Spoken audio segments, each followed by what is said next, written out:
Good morning and welcome to Practical Christian Lessons. I'm Joshua Pearsall and we're just going to make a quick video on philosophy, specifically philosophy and Christianity.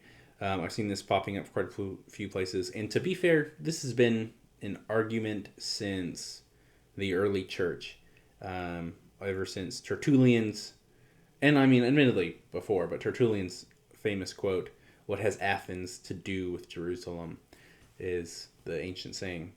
And Tertullian was a very clear, not very interested in Greek philosophy, one could say, and that just sort of branched into two schools of thought in the church that have continued ever since. They are still around to this day, this sort of division of thought, and other groups have taken on this division of thought as well. So it's spread out from more than just two branches. There's now a bunch of small branches that have this discussion. And I'm just going to give my own thoughts. You know, you're welcome to your own opinions. These are just my thoughts. My first thought, it is okay. Philosophy is just a way of understanding things, and we need systems to understand things. We are human beings. We have to sort of work through things. We have to use terms. We have to apply logic, and we categorize things. That's just what we do. That's not a new thing. We've been doing that as long as human beings have existed. And a second sort of little sub-thought to that, it doesn't hurt to learn, even though I'd say philosophy isn't necessary. I'm not on the philosophy is absolutely necessary for your life train of thought. In a way, we all do philosophy. Philosophy is sort of just like doing logic. We all do that to some extent, but I'm going to move philosophy a little bit of a step further and not just be like, that we all do philosophy, though it's true, is the school of philosophy is a lot more than just doing that, I would argue. To quote one of my teachers from my own philosophy classes in my education, philosophy is just using fancy words to describe simple things. And it's not necessarily true, but he said it as a funny joke that is mostly true, and I agree with him, and it's an entertaining thing. I keep it in my mind all the time. But it's just to use words to sort of simplify longer things, like God's aseity. You won't find the word aseity in the scriptures, but it is simply to describe God's self-sufficiency and all the ideas that are then entailed in that, which we could do a whole video on.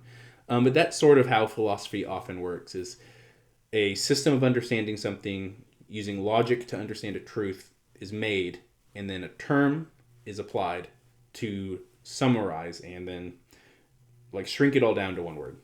Basically like we do with any other words. It's just a oftentimes complicated system to get there. And that's not bad. Is it necessary for every factor of your life? No. Especially like I live in Oklahoma. I'm from a small rural town, and I still spend a fair amount of time in small rural town. And even when I'm interacting with a fair amount of people in the city, we've all got some kind of connection to rural background. We're not out here doing a ton of highfalutin. I don't know if that's just a Southern saying, highfalutin, but I'm going to use it because I like it.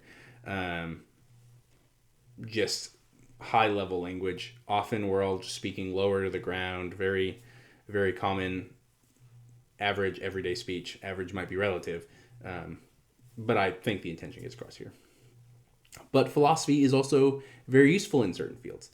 So though I think most people probably won't need philosophy or philosophical training for their entire lives. I mean, most people will be able to get through their lives just fine. There are some people, I think, that will need it. Apologists, specifically in Christianity, I think is a huge field where logic and reason and philosophy is super important. And we need people to do that. Of course, not everyone's called to do that. Not everyone's going to engage in that. And we should all be ready to engage in an apologetic of some sort, which is just a defense of the faith. And as Paul says, or be ready to give a defense of your faith. But apologetics as a field is specifically getting education and training and being ready to give a much more robust defense of the faith. It's not just saying, I believe because I'm convinced of the resurrection, and here's how I was convinced. It's I'm convinced of the resurrection, and here's a series of cases for why the resurrection is true. That's sort of more what an apologist does. And an ancient figure in the early church to look at for that would be like Justin Martyr. Look in the scriptures when Paul is in Athens and he's giving his sermon to the philosophers, and he's like, you see this unnamed deity, the unknown deity you speak of, he's all powerful, he's all knowing, this is who that deity is, and he points to Christ. Or that's apologetics of a sort. So sort of that. Now, And of course, are some ways philosophy is misused. It's not as simple as philosophy is good, philosophy is okay, and it's something we can use. There are absolutely times where some people do lift it above the scriptures, and they let philosophy get in the way of their theology. Again, for most people, this won't happen to you, but you might see it happen. One of the easiest ways to see when this pops up is when people are often quoting an individual that's not in the scriptures, that's not citing the scriptures themselves, and they're not quoting the scriptures as them as an individual. So not just the person they're quoting might say be a secular philosopher, or like say they quote William Lane Craig, who's a great apologist and a great philosopher, but say they only quote William Lane Craig and they don't quote any parts where William Lane Craig is using scripture, where it's just going through philosophy and logic and reason. That would be a sign. Now, if they're like quoting William Lane Craig and he says this about this scripture verse that we're going through today, and I agree with him, that's different. If they're just quoting the logical, rational side of some of the stuff that William Lane Craig or any other philosopher puts out, that can be a sign that they're sort of putting reason and logic above the scripture. And that can lead to all sorts of problems. It doesn't always, right? There are a fair amount of people who are just really intelligent and they're more focused on philosophy and they're still fairly sound theologically. It's just sometimes these philosophical systems can get in the way and cause some wrinkles and things. And then there are times, of course, where people get so far out there. Origen, as a figure in the early church, might be a good sign of this. I love Origen. I'm a big fan of Origen. But he speculated a lot, and a lot of that was because of his philosophical training and background. It's important to put speculation on there. He didn't always assert his speculations as true. Unfortunately for us, he didn't always tell us when he was speculating or when he was asserting something as true. So it can be really hard to tell in some of his writings. But that can be kind of an example where someone lets philosophy get really far and take them into some really strange places theologically.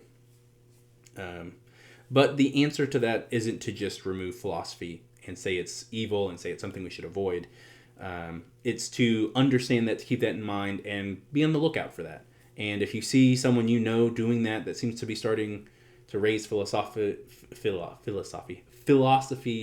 and or anything above the scriptures, it's time you can just go up to them and be like, hey, I've noticed this when you're speaking, when you're quoting things. If say they're a teacher in the church and they started doing this, like at a Sunday school, or even a preacher, and just be like, hey, I've noticed you've been doing this. Maybe just keep an eye out for this. Maybe I'm wrong, maybe I'm not, but just keep this in mind. I'm just wanting to put this out there, and talk to others about it. That can be a plenty easy fix for something like this. And that's it. That's just my short thoughts on philosophy. This is, again, just like last Saturday, something I'm feeling moved to kind of put out rather than a reading of the Apocrypha today. I don't know if this will keep happening, but I'm gonna keep doing what I feel God leading me to do. So if you're here for the reading of content, I'm sorry, but we still have that Tuesday through Friday. That's not changing. Monday's still going to be our more regular long form content normally. Currently focusing on 1 week a Wesleyan and or Arminian theological point, and then the next week a read through of Jacob Arminius, which we won't be doing this past Monday. We kind of broke the mold on that just because I've been sick and we're catching up on some things. But this upcoming Monday we'll be resuming a read through of Jacob Arminius. So be on the lookout for that. You guys have a wonderful weekend, a wonderful day. Tomorrow is the Lord's Day. Have a wonderful time. You guys, God bless. Oopsies.